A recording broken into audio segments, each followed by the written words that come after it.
Hey guys, and welcome back to another YouTube video. In this video, I'll be going through my trade targets for round 5, as well as going through and looking at the trade targets that I had for round 4, and seeing how well they did. So before we get into this video, remember to like and subscribe, that one, so you know when and turn the notification bell on so you know when I upload. And let's get into the video. So first of all, we're going to go to this screen here, and then you'll see I just need to fill this out quickly, the players and how they scored.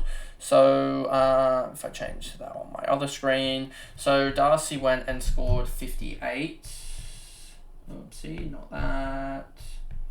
58. Presparkis, she went and scored 100. Anderson went and scored, I think, 102 or something. So I'm not too bad on that. 102. Moffat went and scored 90 odds. If I just check here, she went and scored 90. Gardner 93. And Mullins here.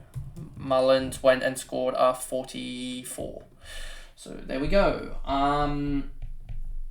So those were the I guess trade targets for last round. Not the best compared to this the last round that I had. I mean, Darcy went and scored out of all the defenders, and I will flick this back when I'm done with this. She went and scored, I would say, about the...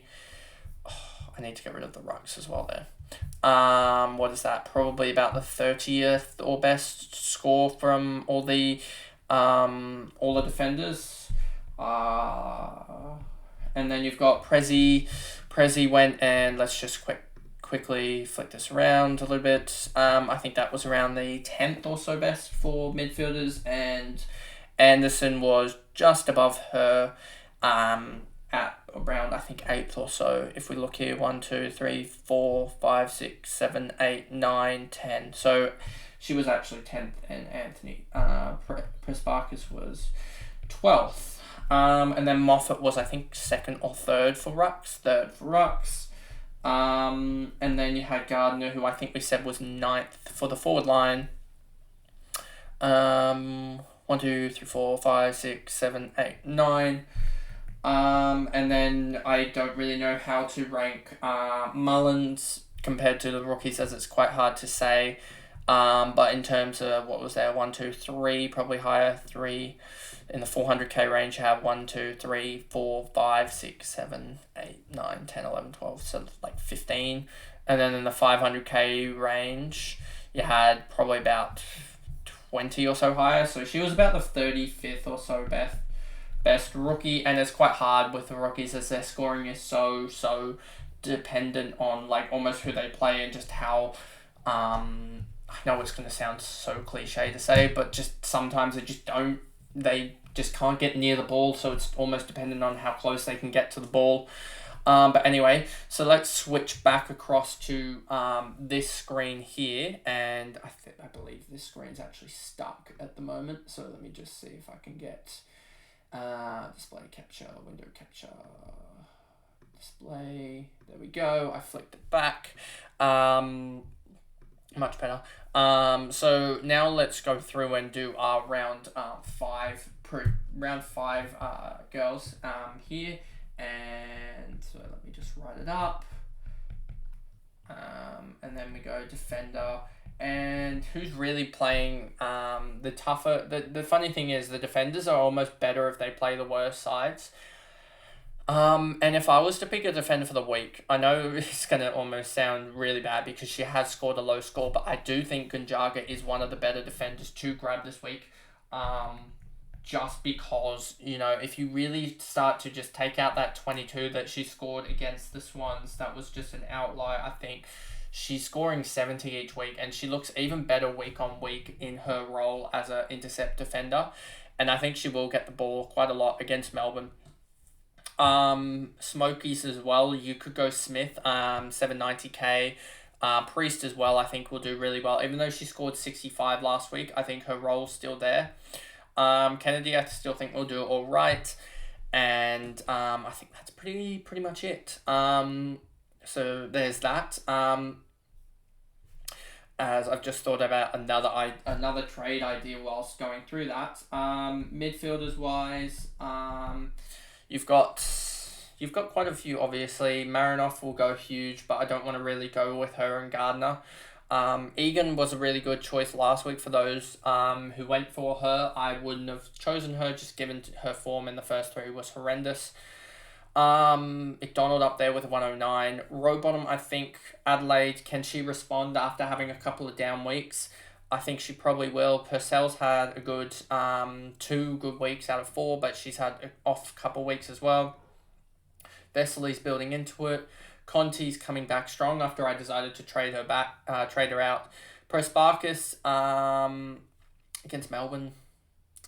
Do I think she's going to go big? I don't want to go back to back with her. If I had to choose someone for the big spot, I guess, if we look at average points, actually, this will be the way. I think I'm going to go with Rowbottom here. I don't want to go with the same person constantly. And then if I was to choose a sort of lower end sort of person to go huge, I think Webster's still a good option. She did play Port and did go 89. Hanks, Hill, Dowrick, I think is building into something, but isn't the best fancy scorer if I go last round. If I had to choose someone that's going to score well, I think for like the lower end, I would choose probably, I think Hurley's sort of building into some form here, but I don't think you can consistently say that she's going to score 85 or 90. This is tough to choose someone sort of in that like 900 to 1 mil range, I think. Mimi Hill, don't really think so. I think King's only really had one outlier performance. Dempsey can. Will Davey hit back? I don't think so. Tyler Hanks against Geelong, could she do something? I do think, here we go, I think I found it here. I do think the other Pressbarkis, Maddie Pressbarkis, will hit the ground running in this week. I do think you can't keep her out of the game for so long, and she's had a couple of bad weeks, but I do think that she'll be able to bounce back this week. We saw it against St Kilda 109. I think Collingwood are giving up points quite... Are they giving up points? Because they had that game against Gold Coast where they didn't... But then they gave up points to Vesely and Smith, so it's quite hard to tell. So I think Pressbarkis could go large here, so I'm going to take her as the second midfielder. Then in the ruck, I'm probably just going to take... I do like Schultz at West Coast. I think that is a very, very big play.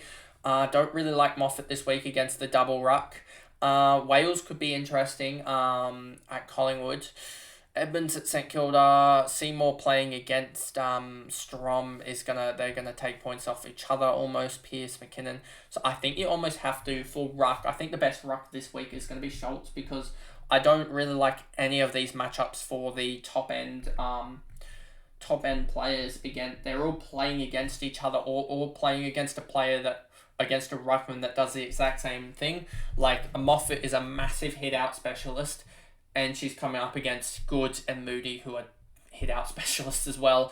So they will take points off each other. Wales comes up against Collingwood. She could do well because she's good around the ground, but she's also not that consistent, and that was her first good performance. If we look at average here, you got Seymour against Freo. She's sort of good around the ground. Strom could do well, but it's against Seymour, and Seymour has had those 25 hit-out games. See Moody, then we're getting down already into the 60s, so I'm just going to go with Schultz here. That could backfire massively, but I think Schultz will be in the top three for scorers in the ruck department this week. Then we go into the forward line, and you've got here Too Good, Morrison, Hoare, Single, and Gardner. Basically, you've got a clear almost... I know Rose there, and she's knocking on the door for Malloy. You got Hooker here, who had a really good performance against the Swans. Could she back it up again? She's had 2 good performances and 2 duds. Nima Kelly is doing really, really well, actually, surprisingly. Deploy had one good game, basically. Emma King is coming from the clouds, and I think this is the choice that I go for in terms of my trade target for the week in terms of the forward line, because I know you guys will all the top end guys will want Too Good, Morrison, and Hoare. But if you really wanted a value option, I think Emma King against GWS with the role that she's got, I think is she's in a really good role where she's getting 10 free points just for being tall. And then as long as she can take the marks and the tackles, which she's been doing the last couple of weeks, she's just gonna get a 70 or 80 at least. I mean, you could go with, I think Morrison against Melbourne's a tough matchup. Too Good against Collingwood. I think she goes large here again, but I just can't actually get her into the side pretty much. It would take some absolute manoeuvring to get her into the side, basically, as I would need, I have 49k left over, and that's with saving 400k off strat, and I don't think I can do that. So, and coordinate is a massive, more risky than I think Phillips getting her up. So, yeah, that is the way that I'll go this week. I wouldn't be surprised if Gunjaka goes huge. And now we go to rookies, and I think the way I'll do rookies is I'll look for a 300k. I'll look for 300 and 400k. I won't look in the 500k region this week. So if we look at the round points, obviously you have Bella Smith going large, but she's played 3 games, so that could be interesting. I think Zoe Wakefer took a massive step forward, obviously against the Swans with a 48. Looks like she's settling in better than she did in her debut game in round 3. Morecambe had her first game 45. I wouldn't be going for her necessarily. Kearns her 3rd game, so she will have decent cash gen opportunities. Mackin just playing in that forward line for Melbourne should do well. And then we move over to the 400kers, and you have a massive amount of the Swans, to be honest with you. Just because they played the Eagles. And do I really go with any of these Swans? Shepherd, 54, Fitzgerald, Deeds. Is that Deeds' first game? Deed for Fitzpatrick? No. Wait for the Ruckman. She's getting into some form. Alice Burke. My dog's going crazy again. Forwards. No, not really. Maloney could do alright just because her place in the side looks alright, and I think she could come back stronger, but she's got Melbourne. That'll be a tough matchup. If I was really going to choose one, I don't really want to choose Campbell just because she scored large. Jonah Krieg. Actually, I will go Krieg, I think, for a rookie, even though this is she is on the high end with 499k. I just think without Bowers, I think she gets a good run in the midfield. And playing Richmond, should be able to get some points here. 61% time. Watch her be injured, actually. So watch her be injured now that I've said that. But yeah, I expect her to, if she does play, to get some good time on ground, and that is my choice, even if she isn't. And if she is injured because of that 61% time on ground, I would don't really like that. Don't really like anyone. Bella Smith, has she got herself into some form here? Don't think so. If you really had to go for someone, that's 300k. It is risky, but I think Wakefer could be a decent option. How do you spell it? There you go. Wakefer. I think she could be all right. Not the greatest, but not the worst. And so that is the trade targets for this round. A little bit scrappy video, but I think I got through it. Wasn't the greatest selections by me, as I try and sort of not go. I'm trying to, whilst also get the best, like the top of the range, like scoring for that round. I'm trying not to go for those 800k's in the defenders, those 1.3, 1.5 millions in the midfield, and then also not really going for those big, like you saw with the forwards. I just discounted and didn't really want to go for those Morrison, Too Goods and Hoare, because like I don't want to try and just be generic and just be like get the top of the line type of players. I'm trying to find those players that will score well that are sort of underrepresented a little bit.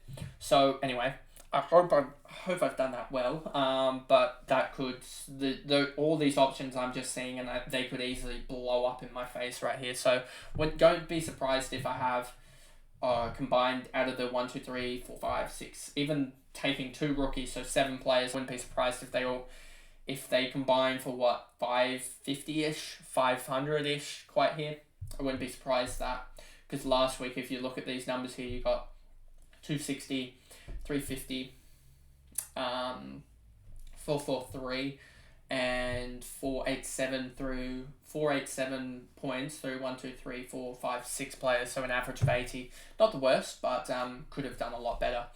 But anyway, that's the video, and I'll see you guys in the what's it gonna be tomorrow? The tips, and then the team preview will be tomorrow, and then you'll have the Swans content on the Friday. But I'll see you guys in those videos. Thanks, guys. Goodbye.